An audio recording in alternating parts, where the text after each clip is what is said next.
Welcome back to Airflight Space. In this video, we're putting on our aviation safety expert hats to conduct a highly critical executive safety briefing on a very recent and very serious event.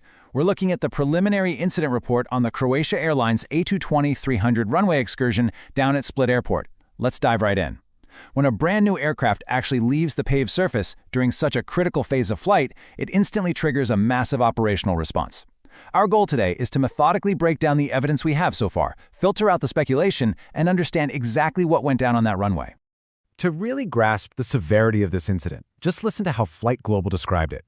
Twin jet bound for Frankfurt apparently hits signboard as it veers onto grass. I mean, that one sentence absolutely hits the nail on the head. An aborted takeoff is already a super high-stakes maneuver that requires rapid, maximum braking and incredibly precise crew coordination. But when that abort leads to a complete loss of directional control, an excursion onto the grass, and actually colliding with airfield signage, especially with a newly delivered jet, that demands our utmost attention. So here is our roadmap for today. We'll quickly cover the Split Airport incident itself, map out the timeline of the excursion, look at the evacuation and passenger support, detail the aircraft damage, and wrap up with the ongoing safety investigation. Starting off with Section 1, the Split Airport incident.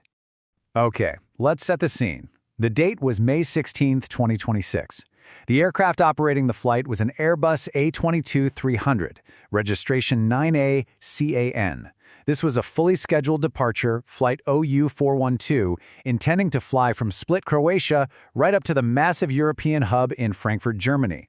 So picture it, a modern twin jet loaded up with passengers and fuel for an international run, lining up for what should have been a totally routine departure that very suddenly turned into an emergency. Moving right along to Section 2, timeline of the excursion.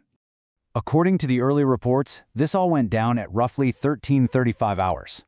The flight crew started their takeoff roll down runway 23, but for reasons investigators are still trying to pin down, they executed a rejected takeoff.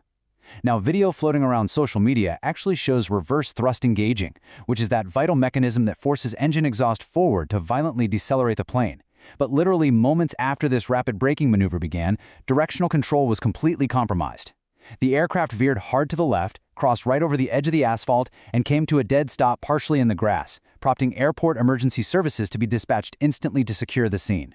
Croatia's Air Accident Investigation Agency, AINDN, put it very bluntly. They stated that during the aborted takeoff, after braking, one of the aircraft's landing gear wheels came off the asphalt surface of the runway on the grass. And look, going from high-grip asphalt to slick grass during maximum braking fundamentally alters your aircraft's dynamics. It puts an unbelievable amount of stress on the landing gear and practically destroys your control authority, which is exactly why safety agencies treat runway excursions as top-tier emergencies. Which brings us to Section 3, evacuation and passenger support. Now here is the absolute best news of this entire ordeal. Flight OU412 had 130 passengers and 5 crew members on board, and there were 0 injuries reported. None.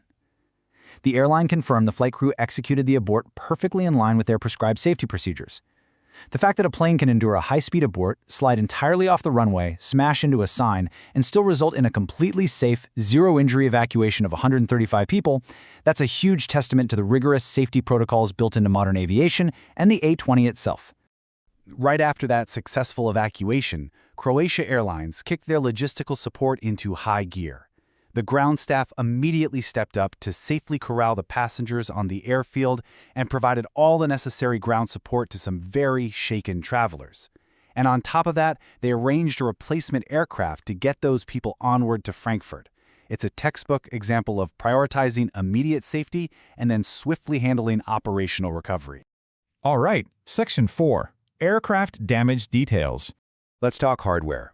This specific Airbus A220-300 is rocking Pratt & Whitney PW1500G geared turbofan engines. You can bet investigators will be taking a magnifying glass to the power plant's role in this.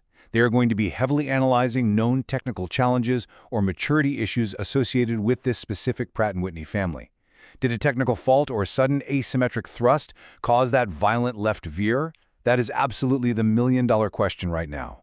And speaking of those engines, as the jet careened off the asphalt, its left-hand engine physically struck a runway signboard. Now, obviously, ground signage is essential for navigating an airport, but hitting one during a high-speed excursion is a major structural hazard. Officially, it's being reported as minor material damage to the engine cowling and the aircraft, but the fact is that newly delivered jet is completely immobilized at Split Airport, just sitting there awaiting a massive technical inspection by the authorities. Finally, let's wrap up with Section 5, the ongoing safety investigation. The second this happened, a coordinated multi-agency response was triggered. While airport emergency services locked down the aircraft, Croatian Air Traffic Control, the Split airport operator, and the government's emergency response center all immediately notified AIN.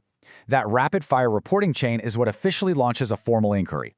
AIN knew how serious this was and instantly stepped in to figure out exactly what went wrong. Here is a crucial piece of context for you aviation executives watching. Croatia Airlines is right in the middle of a massive fleet modernization effort, moving heavily toward the A220. And this jet, 9A can, it was delivered less than a year ago. When a carrier introduces a brand new aircraft type, every single operational procedure and technical system is put under a microscope. Having an incident with an airframe this fresh out of the factory just adds a massive layer of scrutiny to the whole investigation.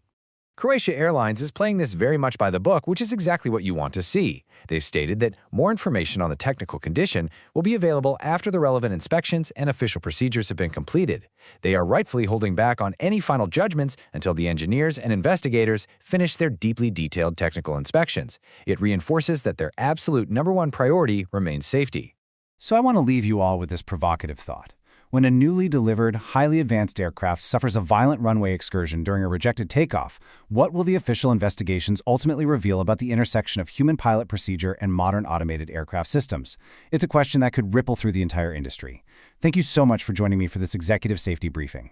If you found this breakdown valuable, please make sure to like and subscribe to the channel for more videos. Air Flight Space. Stay safe out there, and I'll chat you in the next one.